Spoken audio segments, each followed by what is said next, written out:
The late afternoon sun glared down on the cracked sidewalks of Chicago's South Side, casting long shadows across 47th Street. Michael Harper adjusted the collar of his thrift store dress shirt, the stiff cotton cutting slightly into his neck. His mother, Denise, had ironed it meticulously, her eyes shining with a pride that felt both fierce and fragile. "Go get that scholarship, Michael," she had urged that morning, her voice tight with hope. Today, the University of Chicago would decide whether his months of sketches, essays, and perfect grades had earned him a place. Michael walked briskly, a leather portfolio clutched under his arm containing the future he had spent sleepless nights building. He obeyed the rules he had learned early in life. Walk with purpose, never loiter, and above all, don't make anyone notice you. But fate had a different lesson in store. The black and white cruiser appeared suddenly, tires screaming across double yellow lines. The siren emitted a single, sharp chirp that sliced through the afternoon air.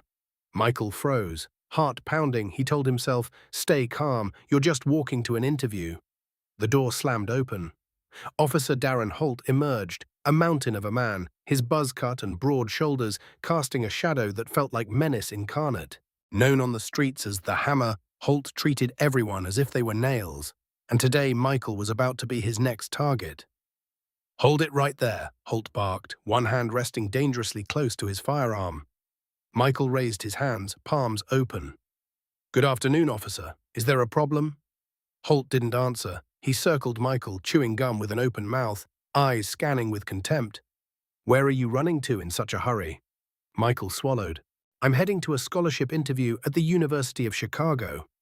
Holt laughed, sharp and humorless. He glanced at Michael's worn shoes and pristine shirt. "You expect me to believe someone from this block is off to an Ivy League interview dressed like a waiter?" "It's a merit scholarship," Michael replied, clutching his portfolio tighter. A slight shift of the portfolio caught Holt's attention.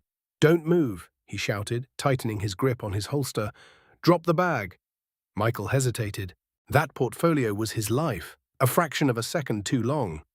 Holt lunged, slamming him against the brick wall of a bodega. Air left Michael in a painful rush. The portfolio tumbled, inches from a puddle of dirty water. "Resisting," Holt growled, the words spitting in Michael's face. "I'm complying," he gasped, as his shoulder burned from the twist of Holt's grip. Holt rifled through Michael's pockets, scattering his wallet and phone. "Recording, huh?" he demanded. "No, sir, it's locked." He shoved the phone into his pocket. Leaning close, Holt whispered, "Smart-mouthed kids in my district learn respect the hard way." Michael whispered back, barely audible, "My interview." Holt laughed darkly as he slammed handcuffs onto Michael's wrists. "Where you're going, kid, the only degree you get is in survival." The back door of the cruiser shut with a clang, and Michael's future lay trampled in the street, the mud-stained portfolio beneath Holt's boot, a silent testimony to a system designed to break him. As he was driven away, Michael could only pray for a storm that would come fast enough to save him. The holding cell at the precinct smelled of ammonia, sweat, and despair. Michael sat on the narrow metal bench, knees pulled up, staring at the grey concrete walls. His dress shirt was rumpled and stained from the floor, his hands sore from the handcuffs. Every sound, footsteps, metal doors slamming, distant shouting, was amplified in the small, suffocating space. He felt like the world had collapsed around him, and the law that was supposed to protect him had become his cage. The night passed in a haze of restless sounds and fear. A drunk man in the adjacent cell shouted curses at the ceiling, punctuating Michael's sleepless hours. He counted every minute, every heartbeat, trying to keep his mind from racing. Thoughts of his mother's hopeful face and the scholarship interview twisted into worry. Would his father even get here in time? Could he even stop what was coming? Early morning brought a chaotic shuffle of officers, defendants, and courthouse staff. Michael was pushed through the corridors of the Cook County Courthouse with the other arrested youth, his hands still bound. The air was stale, filled with nervous murmurs and the clatter of high heels and polished shoes on worn floors. Judge Harrison Trent presided, a man with a bulldog face and a reputation for zero leniency. The courtroom smelled of old wood, dust, and stale tension. Michael's mother, Denise, sat in the gallery, clutching a tissue, red-eyed and trembling. watching as her son was led to the defendant's table. "State your name," the bailiff demanded. "Michael Harper, Your Honor," he said, voice shaking. The prosecutor, a lean man named Andrew Preston, stood and requested bail be denied, painting Michael as combative and dangerous. His mother shouted from the gallery, but the gavel silenced her instantly. The public defender, Ms. Lydia Klein, whispered urgently, "Plead not guilty, we'll try for bail." Michael nodded, panic rising in his chest. The officer involved, Darren Holt, took the stand next. Chest out, uniform pressed, he glared at Michael with a smirk of malicious triumph. He described the encounter as if Michael were a criminal mastermind, twisting every moment to his advantage. Michael's protests were drowned in the courtroom's murmurs. Holt moved close as he passed Michael's table, whispering, "You're dead, boy." The words made Michael flinch. Then, before anyone could intervene, Holt's hand connected with Michael's cheek in a slap that cracked like a gunshot. Pain and shock exploded through Michael as the room erupted into chaos. The courtroom froze for a moment. Michael's face burned from the strike, tears threatening, but his eyes met his mother's. She was horrified, her hands grasping at the railing to reach him. The judge's gavel hammered down, yet no reprimand came for Holt. Michael realized in that instant how powerless a single teenager could be against a badge in the wrong hands. But the moment was shattered by the sudden, thunderous crash of the double doors at the back. Silence rippled through the courtroom like a tidal wave. Holt froze, the smugness draining from his face. A tall man in a grey suit and sunglasses stepped through, flanked by 6 agents in navy windbreakers. Bold yellow letters spelled out FBI across their backs. Michael's heart leapt as recognition hit. His father, William Harper, was here. The man who could bend the rules of power, who could protect, who had warned him about the world's cruelties, was finally here. William's gaze fixed on his son, noting the red handprint across Michael's cheek. Then, eyes locked on Holt, his calm voice cut through the tension. "I'm the janitor, and I'm here to take out the trash." The courtroom held its collective breath. Holt's face paled as he realized the storm he had unleashed was about to turn back on him. And this storm had the authority, the law, and a father's fury on its side. Holt's knees weakened slightly as William Harper stepped forward, sunglasses now tucked into his breast pocket, revealing eyes sharp and unyielding. The courtroom was deathly silent, the usual hum of murmurs replaced with a tense electric anticipation. Michael's mother pressed closer to the railing, gripping it as though it could shield her son from the storm gathering on the other side of the room. William's voice, calm yet commanding, echoed through the space. "Officer Holt, you just struck a minor in handcuffs in open court. You violated the law you swore to uphold." Holt stammered, disbelief twisting his features. "I don't care who you are. This is a state matter. You have no jurisdiction here." William took a measured step closer, the agents behind him moving with silent precision. "I am the Deputy Assistant Director of the FBI Civil Rights Division," he said evenly, holding up his badge. The gold shield caught the light, glinting like a warning. "And as of now, this courtroom is a federal crime scene." The weight of those words crushed Holt's bravado. He faltered, searching for an excuse, a way out. "I was defending myself. The kid attacked me." William's eyes narrowed.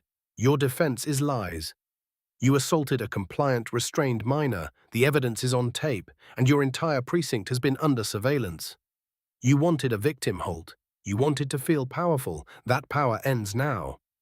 Before Holt could react, 2 agents moved in with astonishing speed, twisting his arm behind his back, the same technique he had used on Michael, while another forced his legs apart. Holt's face pressed against the carpeted aisle, his voice shrill, begging for reprieve. "I'm a cop. I'm one of the good guys." William ignored the protests. "Declan Holt, you are under arrest for deprivation of rights under color of law, assault, and conspiracy to obstruct justice. The evidence against you is overwhelming." The courtroom spectators gasped, the gallery frozen in shock. The judge's face turned a shade of red as he tried to regain control, banging the gavel. William's agents swiftly secured the area, ensuring no one could leave. Michael, still reeling from the slap, rubbed his cheek, eyes wide with disbelief. His father's calm presence, unwavering and precise, finally gave him the security he had been craving since the first moment Holt had lunged at him. As Holt was hauled away, kicking and screaming, Michael's mother rushed to him, enveloping him in a fierce embrace. Tears streaked down her face, mixing with Michael's own, the tension of the past day dissolving into relief. "I'm okay, Mom," Michael whispered, his voice trembling. "It's over. I'm safe." William placed a firm hand on Michael's shoulder, his expression softening for a moment. "You held on, son. That's all that mattered. We move forward from here." Even as the agents secured the courtroom, confiscating phones and controlling witnesses, Michael felt a strange calm. For the first time in 24 hours, the future didn't feel like a distant, unattainable dream. It was real. And the man who had once seemed invincible, who had abused his power with impunity, was finally vulnerable. Holt's arrogance and cruelty had met the unyielding force of a father who knew both the law and the lengths he would go to protect his child. Michael realized then that strength didn't come from fear or fists, it came from resolve, knowledge, and the unwavering presence of someone who would not back down. Hours later, the precinct itself became a theater of controlled chaos. William Harper coordinated with his agents, ensuring that every corner of the station was secured and every potential threat neutralized. The once feared walls of the 4th Precinct, where Holt had ruled with impunity, now seemed exposed and fragile under the scrutiny of federal oversight. Michael sat quietly in a secured office, finally allowed to remove the handcuffs, his wrist sore and red. The tension in his chest began to ease as he watched his father issue precise instructions, the calm eye in the storm. The investigation into Holt and his collaborators revealed a web of corruption, drop guns planted on innocent teenagers, falsified evidence, stolen narcotics, and cash skimmed from supposed undercover operations, everything meticulously documented under wiretap surveillance and surveillance cameras placed by the FBI. Each revelation was another blow to the men who had believed they were untouchable. Michael's gaze followed his father's movements, seeing a man who blended authority with an almost surgical patience, dismantling a system that had been designed to protect predators like Holt. Back in the interrogation room, Holt's arrogance had finally crumbled. Seated in a cold steel chair, sweat beading on his forehead, he realized that every strategy, every lie, every act of intimidation he had wielded was now his own undoing. William stood silently across from him, the room's harsh fluorescent lights casting long shadows, accentuating Holt's defeated posture. The words that had once carried the weight of threat now felt impotent, hollow. "You have nothing to trade," William said quietly, yet each syllable landed with absolute authority. "We have everything: wiretap recordings, falsified evidence, confessions, and witnesses. Your reign of intimidation ends here. The miners you terrorized, the lives you destroyed, the system you manipulated, it all comes to account." Holt's lips trembled, a pale shadow of his previous bluster. "So, you're just going to gloat?" he spat, voice cracking. William leaned forward, calm, piercing, his words measured and deliberate. "Your power relied on fear, Holt. Fear of the badge, fear of the system. My son cried not from weakness, but from terror at injustice. You exploited him, you exploited others, and now those acts are visible. Karma is patient, but it is absolute." Michael watched, transfixed, as his father produced a photograph of his crushed portfolio, the cover still bearing the muddy imprint of Holt's boot. "You destroyed his work, his effort, his future," William said softly, almost mournfully, yet with undeniable authority. "The question is, who will be watching you now? The cameras are on. The law is watching. You are nothing now, Holt." Holt's shoulders slumped further, the bravado drained, replaced with a raw, vulnerable awareness of consequences he had never truly considered. Michael felt a strange satisfaction, not in vengeance, but in justice. The justice his father had promised, calculated and precise, ensuring that those who abused their power would be held accountable. Later, as agents continued to secure evidence and coordinate arrests within the precinct, Michael's mother held him close. The fear that had gripped them for hours began to ebb, replaced by a cautious relief. For the first time since the encounter on 47th Street, Michael felt seen, protected, and understood. The storm his father had promised had arrived, not as chaos, but as an unstoppable force of accountability. And Michael knew that in its aftermath, a new chapter, free from fear, was just beginning. The following days were a whirlwind of hearings, interviews, and procedural maneuvers. Michael stayed close to his father and mother, moving through the maze of federal offices and courtrooms that had become their temporary world. The evidence against Holt and his collaborators was damning, and the prosecution was methodical, relentless. Michael witnessed firsthand the slow, grinding power of the law when wielded by someone who understood both its precision and its reach. At home, moments of quiet were rare. Michael struggled with the lingering effects of trauma, the flash of Holt's hand, the sting of the slap, the humiliation and fear he had endured. Nights were restless, punctuated by nightmares of handcuffs, concrete cells, and the echo of Holt's sneering voice. Yet, even in the darkness, he felt a tether to hope in the presence of his father and mother. Their steady reassurance reminded him that the storm had a purpose: to dismantle the system that had tried to crush him. The courthouse became a theater of reckoning. Witnesses came forward, stories unfolded, and the small cracks in the veneer of Chicago's 4th Precinct corruption widened into a chasm. Officers who had once ignored misconduct now faced scrutiny. Judges who had turned a blind eye to injustice were compelled to confront their complicity. Each testimony, each piece of evidence, was a carefully laid brick in the edifice of accountability Michael's father had begun constructing. Michael found himself observing, internalizing lessons far beyond his years. Power, he realized, was not measured by strength or fear, but by the choices one made when authority was absolute. He saw the fragility of Holt's aggression, the hollowness behind the bluster, and the irreversibility of actions taken without conscience. His own courage, small yet steadfast, had drawn a line in the sand, a boundary that Holt had overstepped with disastrous consequences. One afternoon, as Michael and his father reviewed the documentation against Holt, a calm settled over the room. William explained, "The portfolio, the interview, your compliance, all of it was critical. They underestimated you because of who they thought you were, not who you actually are. Fear can blind those who wield it without judgment." Michael nodded, the reality settling in. He had survived, he had been seen, and now the law was finally on his side. Meanwhile, the public eye began to notice. Reports of the federal intervention circulated quietly at first, then grew into headlines detailing the arrests, wiretap evidence, and charges against the corrupt officers and complicit officials.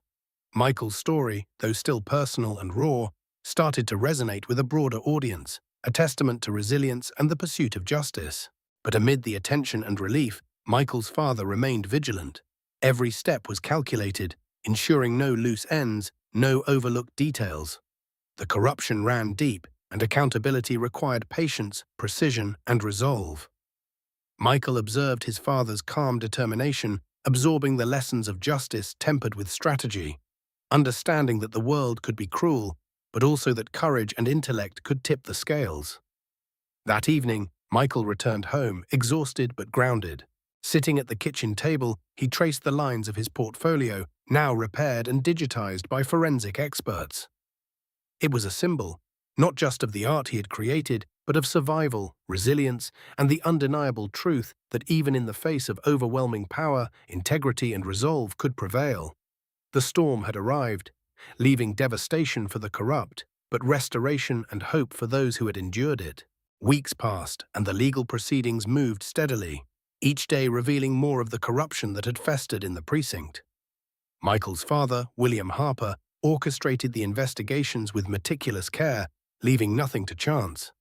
Officers who had once intimidated, extorted, and manipulated now faced the full weight of federal scrutiny. Every wiretap, every document, every testimony was leveraged to build an unassailable case. Michael attended some of the hearings, sitting quietly in the back, absorbing every word. He watched Holt's face drain of color as his lies were exposed one by one. The officer's arrogance, once impenetrable, now seemed like a fragile mask, cracking under the spotlight of accountability. Michael felt a strange mixture of fear and satisfaction. Fear at the memory of Holt's aggression, satisfaction at seeing justice unfold before his eyes. At home, the trauma lingered in small ways. Michael flinched at sudden noises, avoided crowded spaces, and struggled to sleep without a light on. But the presence of his parents, steady and protective, began to rebuild his sense of safety. Denise made sure he ate, rested, and practiced drawing again, while William shared quiet moments of reassurance and strategy, teaching Michael the power of knowledge and preparation. One afternoon, William brought home a stack of official photographs and documents, evidence from Holt's locker and desk. There were unregistered weapons, falsified evidence bags, and even cash concealed in office drawers. Michael's eyes widened at the scale of the deceit, understanding for the first time the depth of corruption his father had been dismantling. "This is what they relied on to feel untouchable," William said, voice low, "and now it all comes out into the light." The courthouse became a stage where every lie and every act of abuse was examined. Judges and officers alike faced questioning, forced to confront the consequences of their actions. Holt, Sergeant Voss, and even Judge Trent, who had once wielded authority with impunity, now squirmed under scrutiny. Michael's father ensured the process was thorough, methodical, leaving no ambiguity and no opportunity for obstruction. Michael began sketching again, tentative at first, but slowly regaining confidence. His portfolio, once trampled and ruined, had been restored digitally, every line and detail preserved. It became more than art. It was a symbol of endurance, a proof of resilience, and a tangible reminder that he had survived. The once crushed pages now reflected not only talent but also the triumph of perseverance over intimidation. As news of the federal intervention spread, media attention grew. Stories of the 4th Precinct's corruption and the heroism of a father protecting his child captivated the public. Michael's story became an emblem of courage, an example of how even a single act of injustice could trigger accountability when met with intelligence, preparation, and unwavering resolve. The lessons were clear. Authority without accountability can be devastating, but the combination of justice, knowledge, and courage can restore balance. Even as the investigation reached its climax, Michael's father remained vigilant. Each step in the process, each arrest and testimony was calculated. No detail was overlooked. Michael realized that the storm his father had promised had not only arrived, it had transformed the landscape, toppling the corrupt and creating a foundation for justice that could not easily be undone. And in this storm, Michael found a renewed sense of purpose and security, a reassurance that the world, though imperfect, could still be set right through courage, patience, and the law. The federal charges against Holt and his collaborators advanced quickly, a cascade of indictments and confessions that left the once powerful officers exposed and vulnerable. Holt, who had thrived on fear and dominance, now sat in stark fluorescent light, handcuffed and sweating, facing evidence he could not deny. Every scheme, every falsified report, every planted piece of evidence was laid bare. The man who had terrorized Michael Harper now understood painfully that power without accountability was a dangerous illusion. Judge Trent, whose courtroom had once been a shield for Holt's excesses, now found himself under intense scrutiny.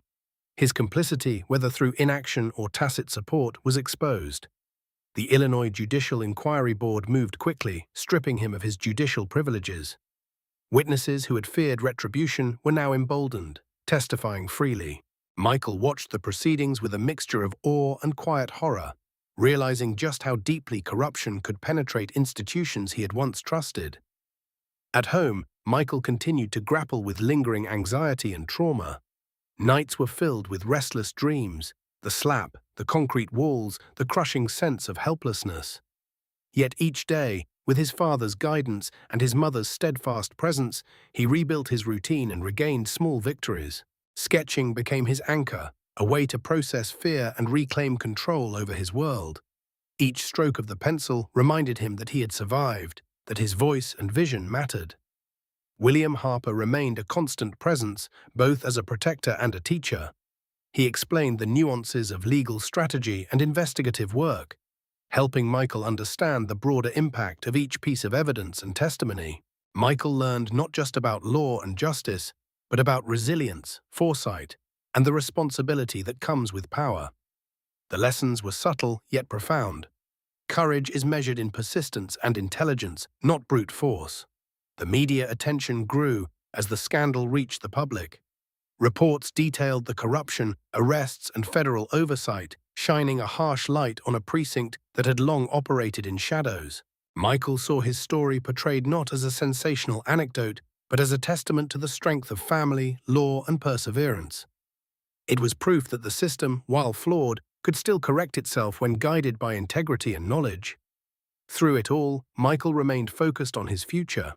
His portfolio, restored and digitized by forensic experts, became more than just art. It symbolized endurance and triumph over injustice. Each sketch was a declaration that he had survived, that his talent and determination could not be destroyed by violence or intimidation. His father's unwavering presence reinforced this truth. The storm had passed, but its lessons endured. By the time the first federal convictions were handed down, Michael felt a cautious sense of closure. The men who had harmed him were facing justice, and the systems that allowed such abuse were being corrected. Yet the experience had left a permanent mark, a reminder of the fragility of safety and the importance of vigilance. Michael understood now that strength came not only from surviving, but from using knowledge and courage to protect others. As he prepared to return to his studies, Michael reflected on the ordeal. The fear, the humiliation, and the trauma had been immense, but so had the lessons of resilience and justice. He had witnessed firsthand the dismantling of corruption, the power of evidence and law, and the unwavering commitment of a parent to protect and guide. In these reflections, he found a renewed purpose: to create, to witness, and to ensure that injustice never went unchallenged again. Michael's life slowly began to normalize, though the echoes of the traumatic events remained. He returned to sketching with deliberate care, each line a meditation, each page a reclaiming of his world. His portfolio, once nearly destroyed, had been restored with forensic precision. The experience had imprinted on him an appreciation for the fragility of opportunity and the resilience needed to protect it.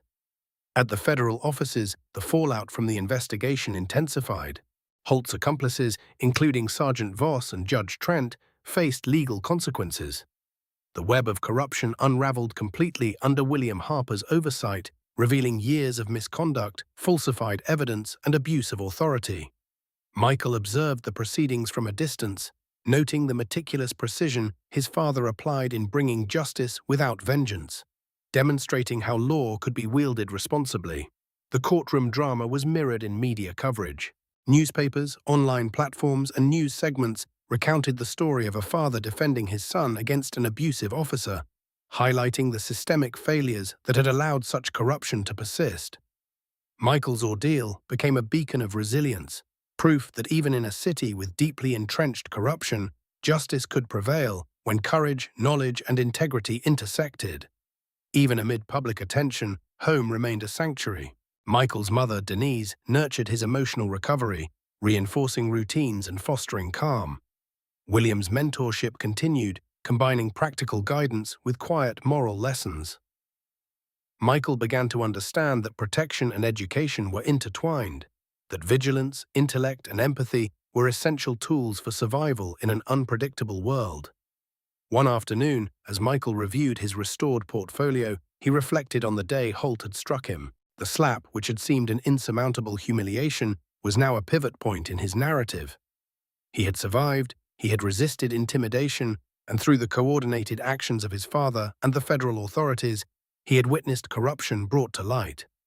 Each drawing now symbolized not only his talent, but the resilience of a young man who had navigated fear, injustice, and power. William Harper emphasized lessons that extended beyond legal strategy.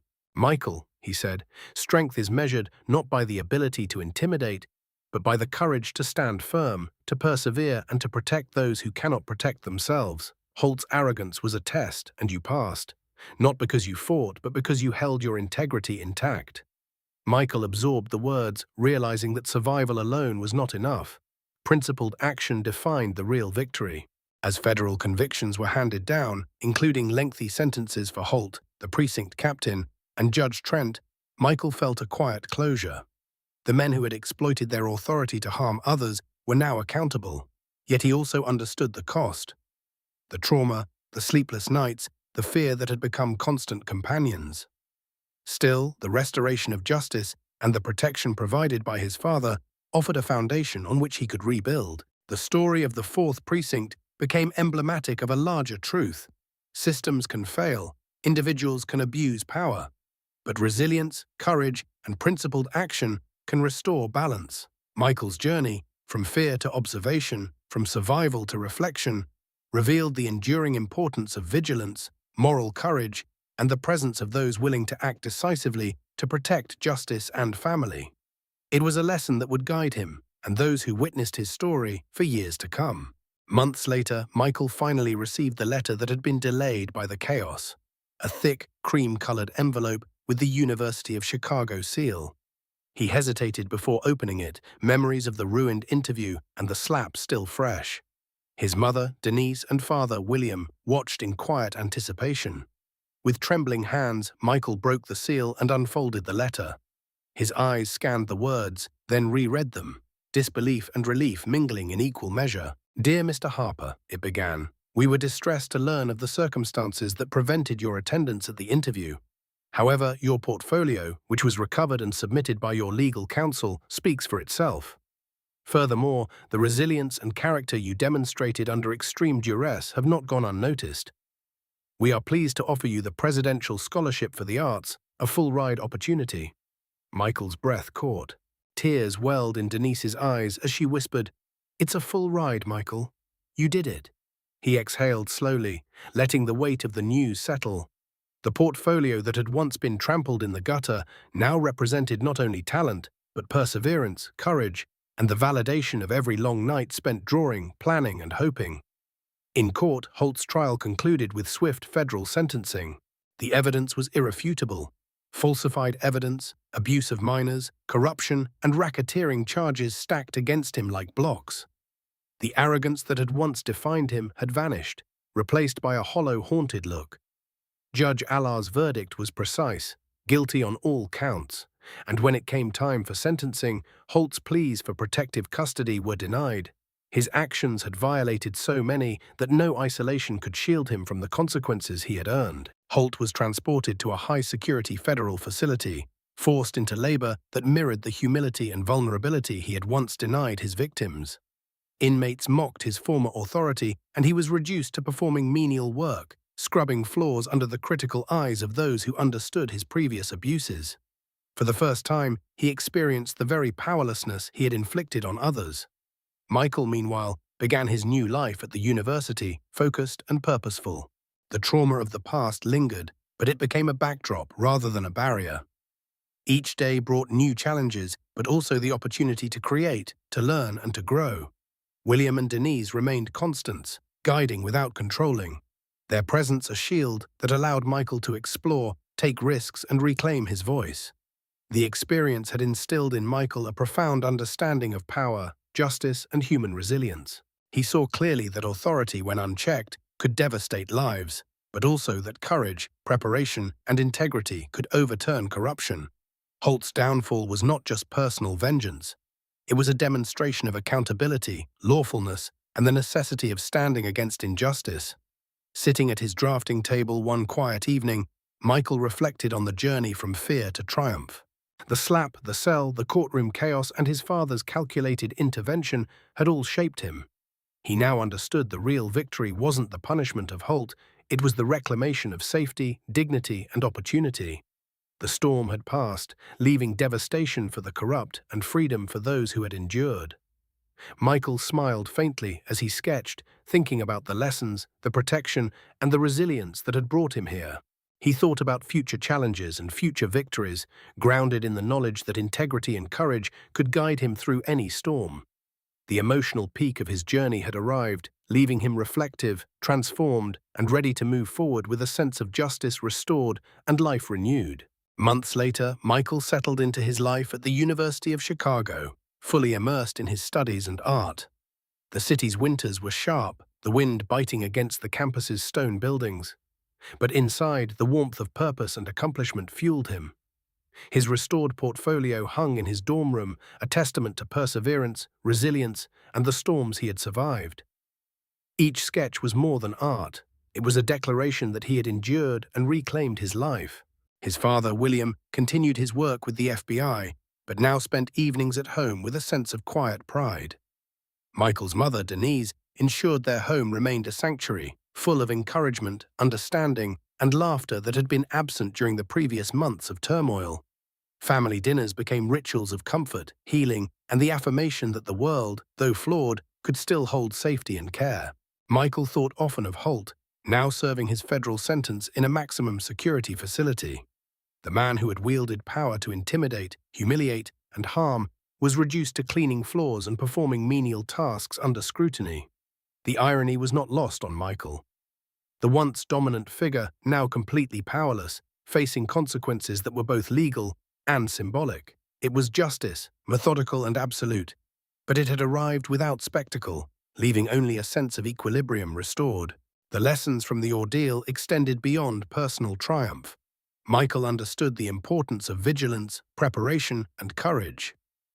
Authority could be abused, but knowledge and resolve could counter even the most daunting adversaries.